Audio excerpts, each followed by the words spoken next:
एक बार की बात है, सबल नाम का एक लड़का एक नगर में रहता था। वह अपने जीवन से बहुत निराश था। उनकी निराशा का कारण यह था, वह अब तक अपने जीवन में कुछ भी नहीं कर रहा था। उसके माता पिता उसे ताने मारते थे कि आपके सभी मित्र कुछ न कुछ कर रहे हैं, लेकिन आप अभी भी घर बैठे हैं। दोस्तों के बीच भी अक्सर उनका मजाक उड़ाया जाता था। वह कहीं जाता तो लोग उससे पूछते थे कि आप क्या कर रहे हैं। उसे यह बताने में भी शर्म आ रही थी। वह कुछ नहीं कर रहा है। धीरे धीरे उसने रिश्तेदारों से मिलना जुलना कम कर दिया और लोगों से मिलना भी बंद कर दिया। वह ज्यादातर समय घर पर ही रहता। वह अकेला रहता और भगवान को कोसता रहता और अपनी किस्मत को दोष देता। अब उसे अपना जीवन बोझ लगने लगा था। कभी कभी वह सोचता कि कब वह कुछ करने के योग्य बनेगा, और फिर वह सोचता कि जिंदा रहने से अच्छा मर जाना ठीक है। एक दिन वह अपने नगर की एक गली से गुजर रहा था। तभी उसने देखा कि एक गुरु दुख और परेशानियों पर उपदेश दे रहे हैं। वह भी उसी भीड़ में सबसे पीछे बैठ गया और गुरु के प्रवचन सुनने लगा। गुरु कह रहे थे कि दुख एक शिक्षक की तरह है जो हमें जीवन की सच्चाई दिखाता है और हमें जीने का सही तरीका सिखाता है। आप चाहे तो जिंदगी जीना भी सीख सकते हैं। आप चाहो तो कुछ भी हासिल कर सकते हो, और अगर चाहो तो एक कोने में बैठकर रो सकते हो। इन सभी बातों को सबल ध्यान से सुन रहा था, लेकिन उपदेश की यह बातें पसंद नहीं आई। उसने खड़े होकर कहा कि कुछ भी सिखाने से दुख दूर नहीं होता, इसमें केवल दर्द होता है। दुख की पीड़ा अनंत है। ऐसा लगता है कि इसके बाद कुछ होने वाला नहीं है। इससे कुछ भी फर्क नहीं पड़ता है। इसके सामने तो मौत भी छोटी लगती है। तब गुरु ने कहा, वत्स, तुम्हारा दुख क्या है? सबल ने उनके सामने अपनी सारी व्यथा सुनाई और गुरु से पूछा कि मेरे इन दुखों का कोई उपाय है तुम्हारे पास? यह सुनकर गुरु मुस्कुराए और बोले, तुम उस दिन मेरे पास आना जब आपके जीवन में वास्तविक दुख आए। मैं आपकी समस्या का समाधान अवश्य करूंगा। यह कहकर गुरु वहां से चले गए। सबल ने सोचा, क्या ये मेरा दुख नहीं है तो क्या है? मैं जिस दर्द से गुजर रहा हूं वह असली दुख नहीं है क्या? मेरा दुख कोई नहीं समझ सकता। जब माँ बाप नहीं समझते तो भला गुरु क्या समझेंगे? उस दुखों से व्यथित होकर सबल ने एक फैसला लिया कि अब वह कुछ करेगा। सबल ने एक छोटा व्यवसाय शुरू किया, पर उसे सफलता नहीं मिल रही थी। लेकिन उसके घर वाले खुश थे। वह कुछ कोशिश कर रहा है। वह अपने व्यवसाय में लगा रहा और धीरे धीरे उन्हें सफलता मिलने लगी। फिर उसने रफ्तार पकड़ी और केवल 3 साल के अंदर ही वह एक बड़ा बिजनेसमैन बन गया। अब सबल के आसपास ऐसे कई लोग थे जो उसकी परवाह करते थे, जो उससे प्यार करते थे। अब उनके परिवार के सदस्य भी उसकी तारीफ करते करते थकते नहीं थे। दिन ब दिन उसके मित्रों की संख्या बढ़ती जा रही थी। अब वह अपनी जिंदगी से बहुत खुश था। उनके कुछ दोस्तों ने उन्हें सलाह दी कि जब तुम एक बड़ा बिजनेसमैन बनकर बहुत खुश हो तो सोचिए आपको कितनी खुशी होगी अगर आप इस शहर और इस राज्य के सबसे बड़े बिजनेसमैन बन जाते तो कितने लोग आपसे जुड़ना चाहेंगे, आपकी कितनी बड़ी ख्याति होगी और स्वयं राजा भी आपसे दोस्ती करना चाहेंगे और जरूरत पड़ने पर आपसे पैसे भी उधार लेंगे। दोस्तों की यह बात सबल के मन में बैठ गई। अब वह और पैसे कमाने की कोशिश करने लगा, लेकिन उसे यह सब बहुत ही जल्दी चाहिए था। वह समय बर्बाद नहीं करना चाहता था। वह अधिकांश समय इन चीजों को प्राप्त करने में लगाने लगा। इसलिए वह ऐसे काम करने लगा जो सही नहीं थे। उसने पैसे उधार लेना शुरू कर दिया। उसके दोस्तों से पैसे की मात्रा और अधिक मुनाफा कमाने के लालच में वह अपने माल में मिलावट करने लगा। उसने अन्य व्यापारियों के खिलाफ भी साजिश रची और उन्हें डराया धमकाया। जैसा उसके दोस्त कहते थे वैसा ही करता था। वह इन तरीकों से ज्यादा पैसा कमा रहा था, पर अब उसके जीवन में पहले जैसा चैन नहीं था। उनके मन की शांति गायब हो गई थी और वह रात को सो नहीं पाता था। वह विचारों में रहता था। वह सब कुछ पाकर भी उसे किसी चीज में सुख नहीं मिल रहा था। एक दिन सबल अपनी गाड़ी से कहीं जा रहा था। तभी रास्ते में उसे गुरु का आश्रम दिखाई दिया। वह रुका और गुरु के पास जाकर बोला, गुरु जी, आपने मुझे कहा था जब कभी जीवन में सच्चा दुख आए तो चले आना। अब मैं बहुत दुखी हूं। मेरी नींद हराम हो गई है। मुझे कहीं भी शांति नहीं मिल रही है। इस प्रकार सबल ने अपनी सारी समस्याएं गुरु को बताई। गुरु ने कहा, जब तुम पहली बार मुझसे मिलने आए थे तब भी तुम किसी दुख में थे। आपने उस दर्द से क्या सीखा? सबल ने कहा कि सिर्फ सोचने और चिंता करने से कुछ नहीं होता। अपनी दृष्टि को सच करने के लिए मेहनत भी जरूरी है, और सिर्फ मेहनत करने से कुछ नहीं होता, परिणाम भी मिलना चाहिए। जब आपको लगे कि आपका लक्ष्य हासिल नहीं होने वाला है, तब राह में चाहे कितनी भी मुश्किलें आ जाए, मन कितना भी निराश क्यों ना हो, अब कुछ नहीं होने वाला है, तब खुद आत्मविश्वास करे मैं जो भी कर रहा हूँ उसमें अवश्य सफल होऊंगा। लोग केवल सफल लोगों का सम्मान करते हैं। कोई कितना भी अच्छा क्यों ना हो, वह हमेशा लोगों की नजरों में बोझ बने रहते हैं। यह सब सुनकर गुरु मुस्कुराए और बोले, यह वास्तविक दुख नहीं है। अपने जीवन में वास्तविक दुख आए तब मेरे पास आना, मैं उसे ठीक कर दूंगा। सबल ने जाते समय गुरु को सोने के सिक्कों से भरा घड़ा भेंट किया। घड़े को देखकर गुरु ने कहा कि यह मेरे किसी काम का नहीं है, उस पेड़ के नीचे गड्ढा खोदकर गाड़ दो। सबल ने घड़े को पेड़ के नीचे दबा दिया। जैसा कि गुरु ने बताया उसने वैसा ही किया और वहां से चला गया। कुछ दिनों से कारोबार ठीक चल रहा था, लेकिन व्यापार के गलत तरीके के कारण धीरे धीरे उसे व्यापार में घाटा होने लगा। उसकी सारी दौलत धीरे धीरे खत्म होने लगी और एक दिन ऐसा भी आया जब उसके पास कुछ भी नहीं बचा और उस पर कर्ज का बोझ चढ़ गया था।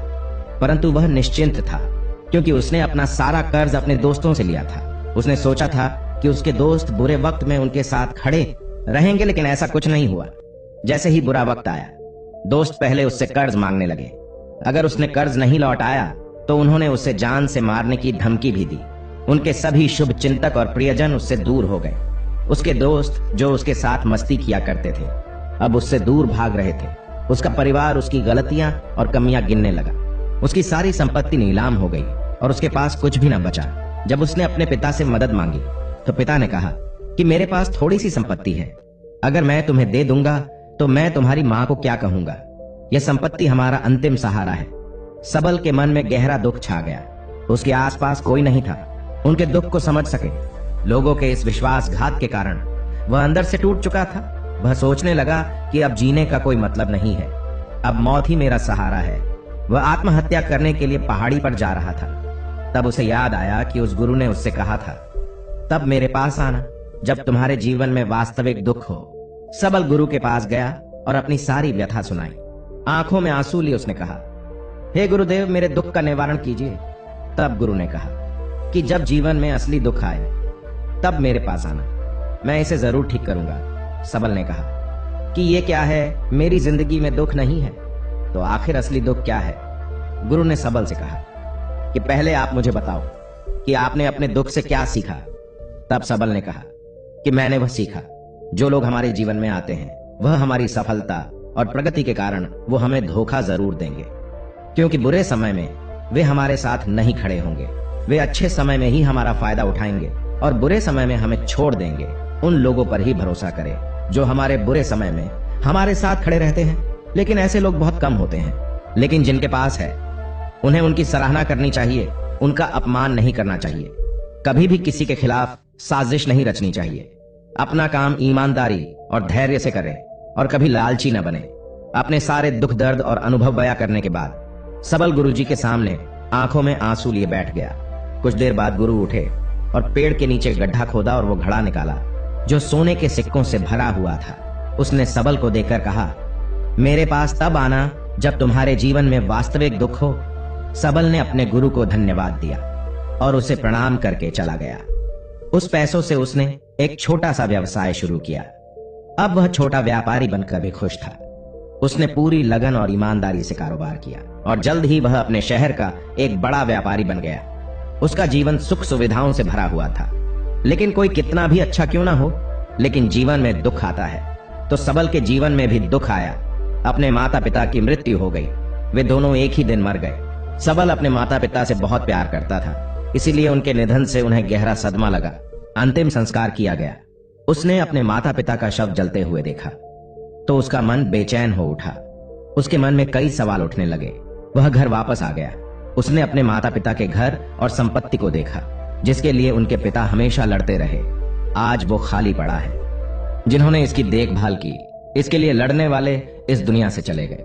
उसके पिता ने जो कुछ कमाया वह सब यही रह गया। एक दिन पहले तक उसके पिता मारपीट करते थे किसी के साथ उसकी संपत्ति के लिए। आज वो खुद इस दुनिया से चले गए। उसका मन ऐसे अनेक विचारों में भटक रहा था। वह अंदर से अकेला और डरा हुआ महसूस कर रहा था। वह खाली महसूस कर रहा था। उसे लगा कि कुछ तो है, परंतु वह समझ नहीं सका। इसलिए वह गुरु के पास गया। उसे देखकर गुरु ने कहा, क्या जीवन में कोई दुख है?